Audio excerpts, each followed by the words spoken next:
Hello मित्रों, संस्कार student academy के ऑनलाइन क्लासेज में आपका स्वागत है। और आज हम एक जो अच्छी सी बात करने जा रहे हैं उस टॉपिक का हमारा नाम है उपसर्ग। तो हम ये बात करेंगे कि उपसर्ग किसे कहते हैं और उपसर्ग कितने प्रकार के होते हैं, संस्कृत में उपसर्ग किस प्रकार के होते हैं, हिंदी में कैसे होते हैं, उर्दू में कैसे होते हैं। तो ये हमारी मुख्य बात रहेगी। और देखो, उपसर्ग शब्द से आशी क्या है, जैसे इसमें लगा हुआ उप शब्द का अर्थ होता है आगे या पूर्व। उप शब्द का अर्थ क्या है, आगे या पूर्व, इस शब्द का अर्थ होता है। तो इस शब्द की परिभाषा के आधार पर देखिए, वे शब्द जो किसी शब्द के पूर्व में, वे शब्द जो किसी शब्द के पूर्व में जुड़कर और अर्थ में परिवर्तन लाते हैं, कि वे शब्द जो किसी शब्द के पूर्व में जुड़ते हैं और पूर्व में जुड़ने के बाद में उसके अर्थ में परिवर्तन लाते हैं, तो उसे हम क्या कहेंगे, उपसर्ग कहेंगे। ठीक है, अर्थ में परिवर्तन लाते हैं उसे क्या कहते हैं, उसे उपसर्ग कहते हैं। और उपसर्ग शब्द का अर्थ क्या होता है, उपसर्ग शब्द का अर्थ है आगे। आगे यानी कि पूर्व, आगे कहो या पूर्व में जब जुड़ जाते हैं और अर्थ में परिवर्तन भी ला देते हैं।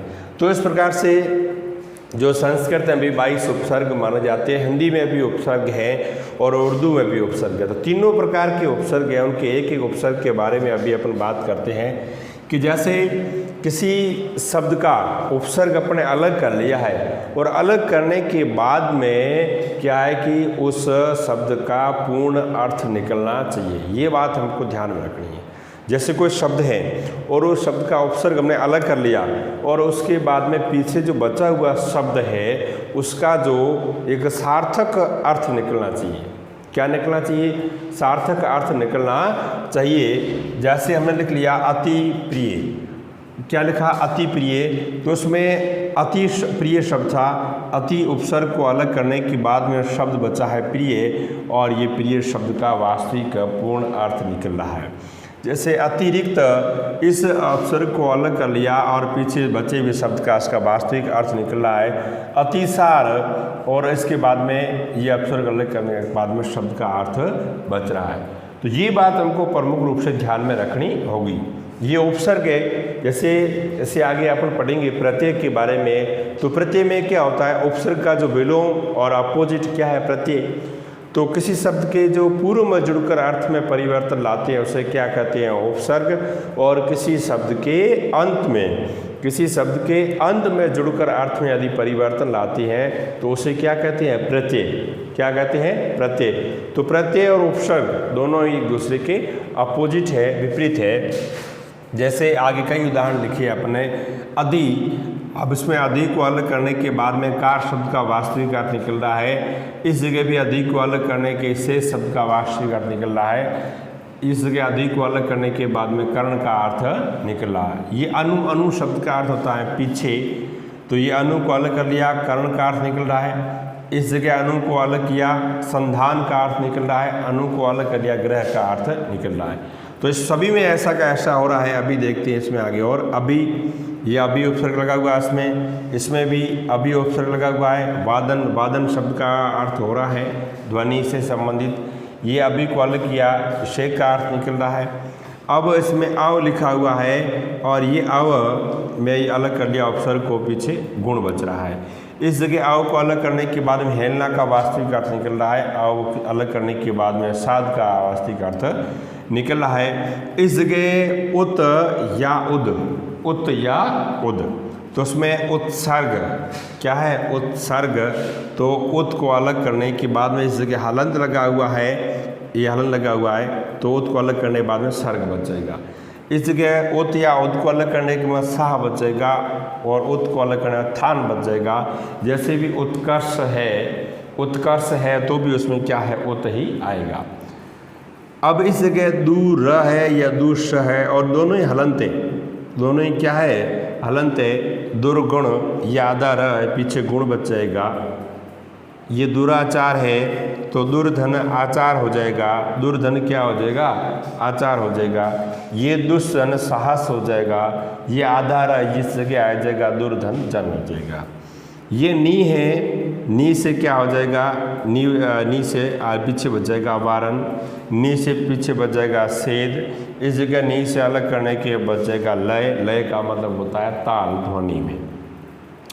फिर है निर या निस, इस जगह भी निर ऊपर आधा हो जाएगा, निर्बल है, निरपराध है, निर्भय है, निस्साहस है, ठीक है, निरुत्साह है, निस्साहस है। तो इस प्रकार से ये अलग करने की उपसर्ग बनते हैं। फिर प्र, ये इसमें उपसर्ग लगा हुआ, इसको अपने अलग कर लिया प्र, उसके बाद में पीछे बच गया हार, प्रहार। प्रबल है तो प्र को अलग करने के बाद में पीछे बल बच गया, प्र इससे अलग करने के बाद पीछे योग बच गया। फिर उसके बाद में परा है तो ये परा को अलग करने के बाद में जय बच गया, परा को अलग करने के बाद में धीन बच गया। इस जगह परा जो काष्ठा है, ये परा काष्ठा लिखा हुआ है, तो परा को अलग करने के बाद में ये काष्ठ बच गया। फिर परिवर्तन, परी को अलग किया, पीछे वर्तन बच गया। फिर इस जगह परी को अलग कर लिया, पीछे कर्मा बच गया। इस जगह लिखा हुआ पर्यावरण, आपको लगता होगा कि पर्यावरण में परी कैसे होता है, तो परिधन आवरण, परिधन आवरण, परिधन आवरण से क्या बन गया, पर्यावरण। और इसमें भी जो परि उपसर्ग लगा हुआ है इसका ध्यान रखना, कभी भी कंफ्यूज मत होना, पर्यावरण में परि उपसर्ग लगता है, इसका विच्छेद करें तो परिधन आवरण, आवरण का मतलब होता है चारों ओर का घेरा, उसे हम क्या कहते हैं, पर्यावरण कहते हैं। ये जो असम शब्द है, हलंत है, तो समधन योग, संयोग, समधन मान, सम्मान, समधन सार, क्या हो गया, संसार। तो इस प्रकार से ये सारे के सारे जो आगे उपसर्ग लगे हुए हैं और उन उपसर्ग को यदि अपन अलग करते हैं तो अलग करने के बाद में उसका वास्तविक सार्थक उसका अर्थ निकलना चाहिए। फिर ये उपसर्ग जैसे सु उपसर्ग लगा हुआ इसमें सुयोग, फिर सु को अलग करने के बाद में लब, सु को अलग करने के बाद में गम, सुगम, विदेश, वी को अलग करने के बाद में विदेश, विहीन, वी को हमने अलग कर लिया, पीछे बच गया हीन। इस जगह वी को अलग कर लिया, पीछे बचा भाग, इसमें स्वदेश, तो स्व को अलग करने के बाद पीछे बच गया तंत्र, या स्व को अलग किया, पीछे बच गया देश। इस जगह स्वार्थ लगा हुआ है तो स्वधन अर्थ, स्वधन अर्थ क्या हो गया, स्वार्थ।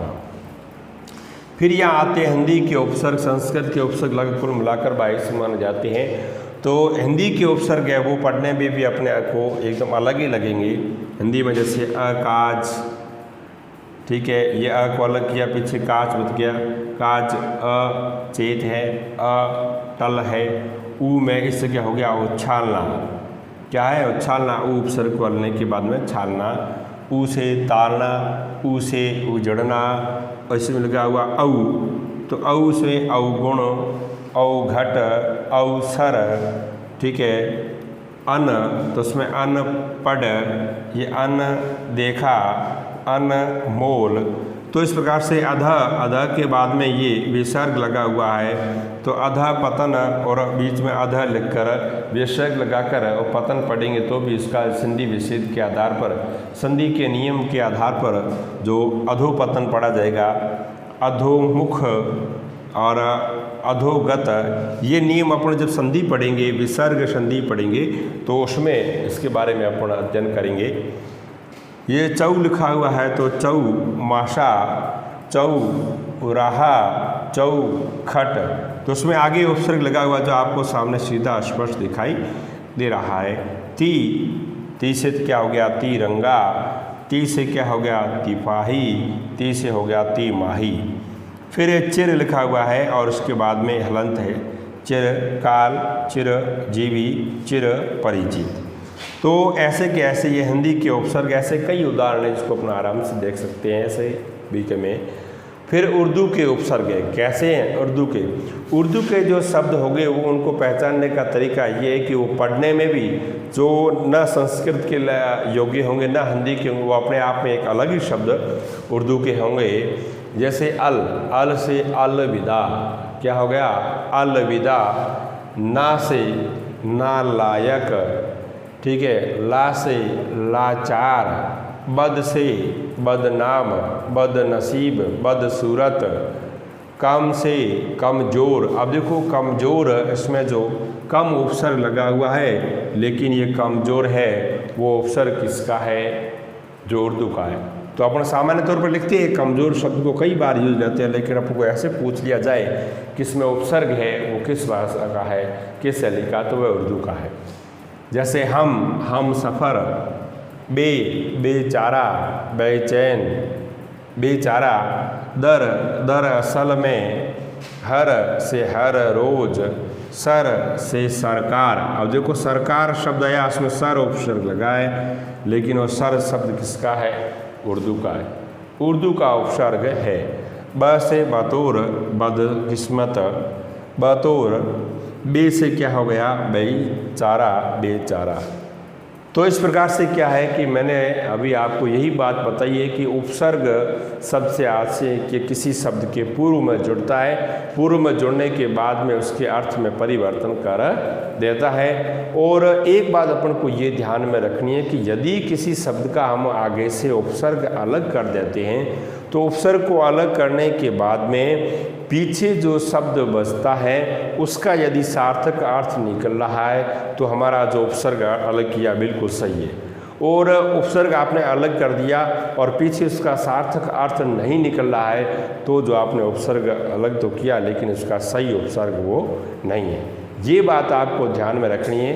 तो ये सारी की सारी बात आप आराम से पढ़ें और अपनी नोटबुक में उतारें, और से आगे जो बात होगी वो अपन नेक्स्ट क्लास में और कर लेंगे।